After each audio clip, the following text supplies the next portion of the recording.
ಬಂಧುಗಳೇ, ಈಗಾಗಲೇ ಜಿಲ್ಲಾದ್ಯಂತ ಅದರಲ್ಲೂ ವಿಶೇಷವಾಗಿ ಮದ್ದೂರು ತಾಲೂಕಿನಲ್ಲಿ ಎಲ್ಲ ಗ್ರಾಮಗಳಲ್ಲೂ ಕೂಡ ಇವತ್ತು ಕಾಡು ಪ್ರಾಣಿಯಾದಂಥ ಚಿರತೆ ಹಾವಳಿಯಿಂದ ಇವತ್ತು ಜನ ಭಯಭೀತರಾಗಿದ್ದಾರೆ. ಆ ಗ್ರಾಮದೊಳಗೆ ಪ್ರವೇಶ ಮಾಡ್ತಿರ್ತಕ್ಕಂಥ ಚಿರತೆ ಇವತ್ತು ಜನಜಾನುವಾರುಗಳ ಮೇಲೆ ದಾಳಿ ಮಾಡ್ತಾ ಇರ್ತಕ್ಕಂಥದ್ದು. ಇವತ್ತು ರಾತ್ರಿ ವೇಳೆ ರೈತ ಇವತ್ತು ನೀರು ಹಾಯಿಸಲು ಮತ್ತು ಬೇರೆ ಚಟುವಟಿಕೆ ಮಾಡಲು ಇವತ್ತು ಹೆದರ್ಕೊಂಡು ಇವತ್ತು ಮನೆಯಿಂದ ಹೊರಗಡೆ ಬರತಕ್ಕಂಥ ಪರಿಸ್ಥಿತಿ ಎದುರಾಗಿದೆ. ಅನೇಕ CCTV ದೃಶ್ಯಾವಳಿಗಳಲ್ಲಿ ಆ ಚಿತ್ರಣ ಸರಿಯಾಗಿ ಅದನ್ನು ಅರಣ್ಯ ಇಲಾಖೆಗೆ ನಾವೆಲ್ಲರೂ ಕೂಡ ರವಾನಿಸಿದ್ರು ಕೂಡ ಅರಣ್ಯ ಇಲಾಖೆಯ ಬೇಜವಾಬ್ದಾರಿತನದಿಂದ ಬೋನ್ಗಳನ್ನು ಹಾಕ್ತೇನೆ. ಚಿರತೆ ಹಾವಳಿಯಿಂದ ಇವತ್ತು ಜನ ಭಯದಿಂದ ವಾಸವನ್ನು ಮಾಡುವಂಥ ಪರಿಸ್ಥಿತಿ ಬಂದಿದೆ.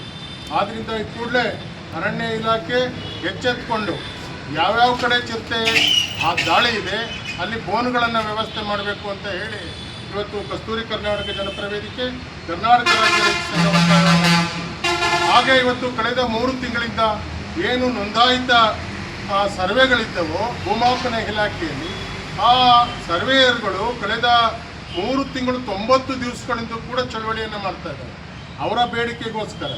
ಅದು ಯಾರು ಇವತ್ತು ರೈತ ಇವತ್ತು ಭೂಮಿಯ ಸರ್ವೆ ಮಾಡಲು ಹಣ ಕಟ್ಟು ಅವನು ಮಾರಾಟ ಮಾಡ್ಬೋದು, ಬೇರೆಯವರಿಗೆ ಪರಭಾರೆ ಮಾಡ್ಬೋದು, ಮತ್ತೊಂದು ಕೆಲಸಕ್ಕೆ ತುಂಬ ತೊಂದರೆ ಆಗ್ತಾ ಇದೆ. ಆದ್ದರಿಂದ ಇವತ್ತು ಸರ್ಕಾರ ಈ ಕೂಡಲೇ ಏನು ಇವತ್ತು ಸರ್ವೇಯರ ನೆರವಿಗೆ ಧಾವಿಸಿಕೊಂಡು ಅವರಿಗೆ ಕೆಲಸ ಕಾರ್ಯಗಳಿಗೆ ಬರಬೇಕು, ರೈತರಿಗೆ ಅನುಕೂಲ ಆಗಬೇಕು ಅಂತ ಹೇಳಿ ನಾವು ಒತ್ತಾಯವನ್ನು ಮಾಡ್ತೀವಿ. ಹಾಗೆ ಮತ್ತೊಂದು ಏನಿವತ್ತು ತಾಲೂಕು ಕಚೇರಿಯಲ್ಲಿ ಇವತ್ತು ಆದಷ್ಟು ಕೆಲಸ ಕಾರ್ಯಗಳು ಕುಂಠಿತ ಆಗ್ತಾ ಇದೆ. ಏನಂತ ಹೇಳಿದ್ರೆ ಇವತ್ತು ತಹಸೀಲ್ದಾರರು ಹೊಸದಾಗಿ ಏನಿವತ್ತು ವರ್ಗಾವಣೆಯಾಗಿದ್ದಾರೆ ಅವ್ರು ಬಂದಿಲ್ಲ ಅಂತ ಹೇಳಿ ಸಬೂಬನ್ನು ಹೇಳ್ತಾ ಇದ್ದಾರೆ. ಅವ್ರಿಗೂ ಮತ್ತು ಕೆಲಸ ಕಾರ್ಯಗಳಿಗೂ ಕೂಡ ಸಂಬಂಧ ಇಲ್ಲ.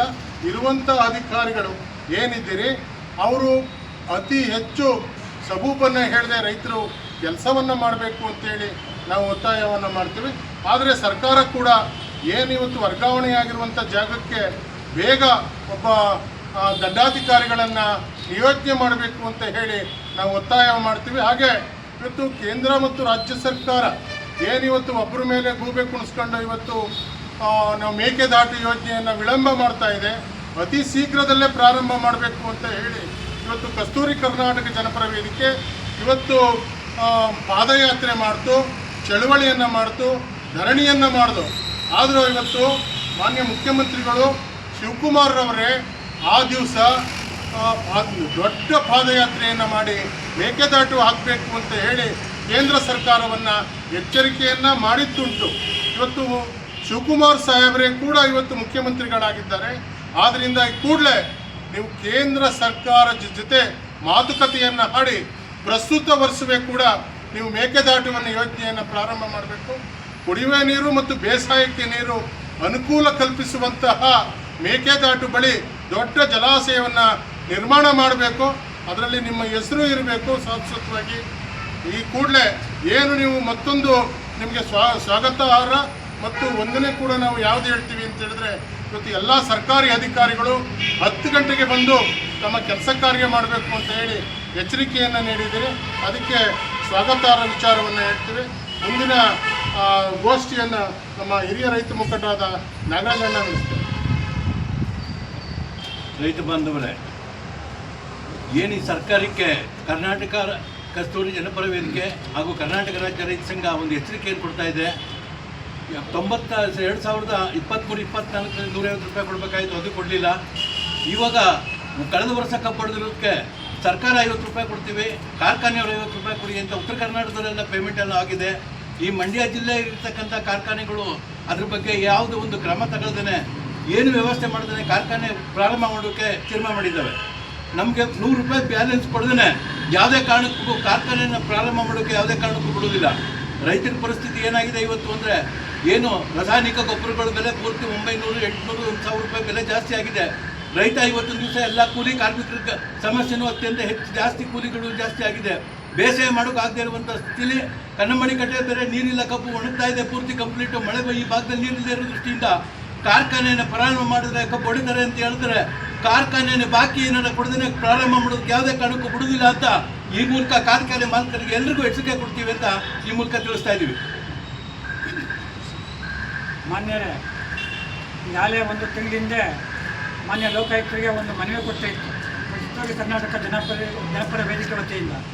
ಅದೇನಪ್ಪ ಅಂತ ಹೇಳಿದ್ರೆ, ಮತ್ತೊಂದಿರ್ತಕ್ಕಂಥ KSRTC ಬಸ್ ಸ್ಟ್ಯಾಂಡ್ ನಿಲ್ದಲ್ಲಿರ್ತಕ್ಕಂಥ ಶೌಚಾಲಯದ ಮಲಮೂತ್ರ ವಿಸರ್ಜನೆ ನೀರನ್ನು ನೇರವಾಗಿ ಕೆಮ್ಮಣ್ಣಾಲೆಗೆ ಬಿಡ್ತಾ ಇದ್ದಾರೆ. ಕೆಮ್ಮಣ್ಣಾಲೆ ಕನಿಷ್ಠ 14 ಹಳ್ಳಿಗಳಿಗೆ ನೀರು ಒದಗಿಸ್ತದೆ. ಈ ಟೌನ್ ಭಾಗದಲ್ಲಿ ಜನಕ್ಕೆ ಅಲ್ಲಿ ನೀರು ಬಿಡ್ತಾ ಇರೋದು ಗಲೀಜು ನೀರು ಎಲ್ಲರಿಗೂ ಗೊತ್ತು, ಯಾರು ಉಪಯೋಗಿಸ್ತಾ ಇಲ್ಲ. ಆದರೆ ಹಳ್ಳಿ ಭಾಗದಲ್ಲಿ ಜನಕ್ಕೆ ಏನೂ ಗೊತ್ತಿಲ್ಲ ನೀರು ಬರ್ತಾ ಇರೋದು. ಅವರು ಪಾತ್ರೆ ತೊಳೆಯೋಕ್ಕೆ, ಬಟ್ಟೆ ಒಗೆಯೋಕ್ಕೆ, ಸ್ನಾನಕ್ಕೆ, ದನಕರ ಕುಡಿಯೋಕ್ಕೆ ಉಪಯೋಗಿಸ್ತಾ ಇದ್ದಾರೆ. ಈಗಾಗಲೇ ನಾವು ಲೋಕಾಯುಕ್ತರಿಗೆ ಮನವಿ ಮಾಡಿದೋ, ಅವರು ನಗರಸಭೆ ಆಯುಕ್ತರಿಗೂ ಒಂದು ಹೇಳಿ ಗಮನಕ್ಕೆ ತಂದು ಅವರು ನಮಗೆ ನೋಟಿಸ್ ಕೊಟ್ಟಿದ್ದಾರೆ. ಆದಷ್ಟು ಬೇಗ PM ಮೈಸೂರಿಗೆ ಬರುತ್ತೆ, ಅದು ಅವರು ಇದನ್ನು ನಿಲುಗಡೆ ಮಾಡಿ ಅವ್ರ ಮೇಲೆ ಸೂಕ್ತ ಕ್ರಮ ಕೈಗೊಳ್ತಾರೆ ಅಂತೇಳಿ ಒಪ್ಕೊಂಡ್ರು. ಆದರೆ 1 ತಿಂಗಳಾದ್ರೂ ಆ ಕಾಮಗಾರಿ ಕೈಗೊಳ್ಳಿಲ್ಲ. ಈಗಲೂ ಶೌಚಾಲಯದ ಮಲಮೂತ್ರ ವಿಸರ್ಜನೆ ನೀರು ಕೆಮ್ಮಣ್ಣಾಲೆಗೆ ಬರ್ತಾ ಇದೆ. ಈ ಶೀಘ್ರ ನೀವು ಆ ಕಾಮಗಾರಿ ಕೈಗೆತ್ತಿಕೊಂಡು ಅದನ್ನು ನಿಲ್ಲಿಸಿಲ್ಲ ಅಂದರೆ ಉತ್ತರ ಕರ್ನಾಟಕ ಜನಪರ ವೇದಿಕೆ ಮತ್ತು ರಾಜ್ಯ ರೈತ ಸಂಘದ ವತಿಯಿಂದ ನಿಮ್ಮ ವಿರುದ್ಧ ಉಗ್ರ ಹೋರಾಟವನ್ನು ಮಾಡ್ತೀವಿ ಅಂತ ಈ ಮೂಲಕ ಎಚ್ಚರಿಕೆಯನ್ನು ಕೊಡ್ತೀವಿ. ಕರ್ನಾಟಕ ರಾಜ್ಯ ರೈತ ಸಂಘಕ್ಕೆ, ಕರ್ನಾಟಕ ರಾಜ್ಯ ರೈತ ಸಂಘಕ್ಕೆ, ಕಸ್ತೂರಿ ಕರ್ನಾಟಕ ಜನಪರ ವೇದಿಕೆಯ ಹೋರಾಟಕ್ಕೆ, ಕಸ್ತೂರಿ ಜನಪರ ವೇದಿಕೆಯ ಹೋರಾಟಕ್ಕೆ. ಹಾಗೆ ಮತ್ತೊಂದು ಸಂಗತಿಯನ್ನು ಇವತ್ತು ಸಾರ್ವಜನಿಕ ಶಿಕ್ಷಣ ಇಲಾಖೆಗೆ ಕರ್ನಾಟಕ ರಾಜ್ಯ ರೈತ ಸಂಘ ಮತ್ತು ಕಸ್ತೂರಿ ಜನಪರ ವೇದಿಕೆ ಎಚ್ಚರಿಕೆಯನ್ನು ಕೊಡ್ತದೆ. ಕಾರಣ ಏನು, ಇವತ್ತು ಖಾಸಗಿ ಶಾಲೆಗಳಿಗೆ ಮಕ್ಕಳನ್ನು ಸೇರಿಸ್ತಿರೋ ಅಂತಹ ಪೋಷಕರು ಶಾಲೆ ನವೀಕರಣ ಆಗಿದೆಯಾ, ಮಾನ್ಯತೆ ಹೊಂದಿದೆಯಾ, ಕನ್ನಡ ಮಾಧ್ಯಮವ, ಇಂಗ್ಲೀಷ್ ಮಾಧ್ಯಮವ ಎಂಬತಕ್ಕಂಥದ್ದನ್ನು ಪರಿಶೀಲನೆ ಮಾಡಿ ನೀವು ಮಕ್ಕಳನ್ನು ಸೇರಿಸಿ. ಏನಾದರೂ ಅಲ್ಲಿ ತಪ್ಪಿದ್ದಲ್ಲಿ ನಮಗೆ ನೀವು ಮನವಿಯನ್ನು ಕೊಡಿ ಅಂತ ಹೇಳಿ ಇವತ್ತು ಕ್ಷೇತ್ರ ಶಿಕ್ಷಣಾಧಿಕಾರಿಗಳು ಒಂದು ಪತ್ರಿಕೆಯ ಪ್ರಕಟಣೆಯನ್ನು ಹೊರಡಿಸಿದ್ದಾರೆ.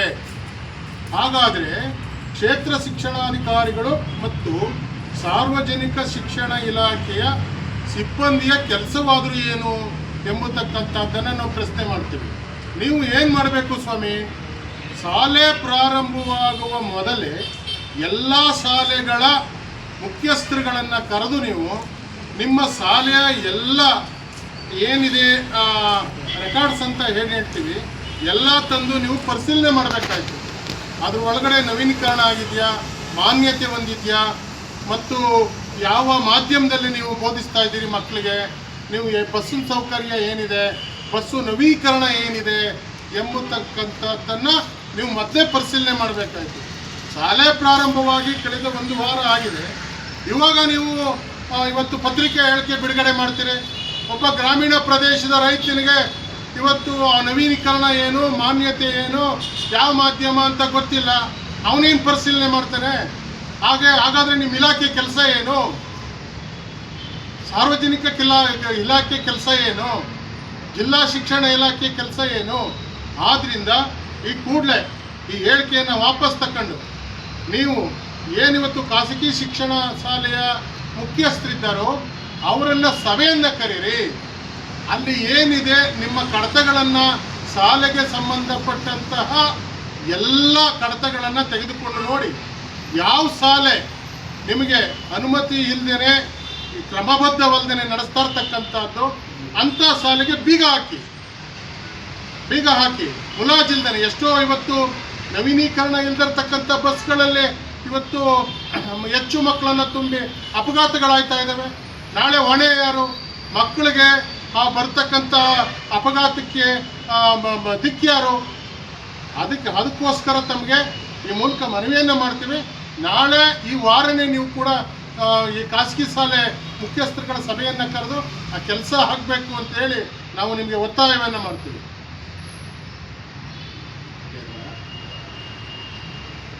ಬೇರೆ ಬೇಡ ಬೇರೆ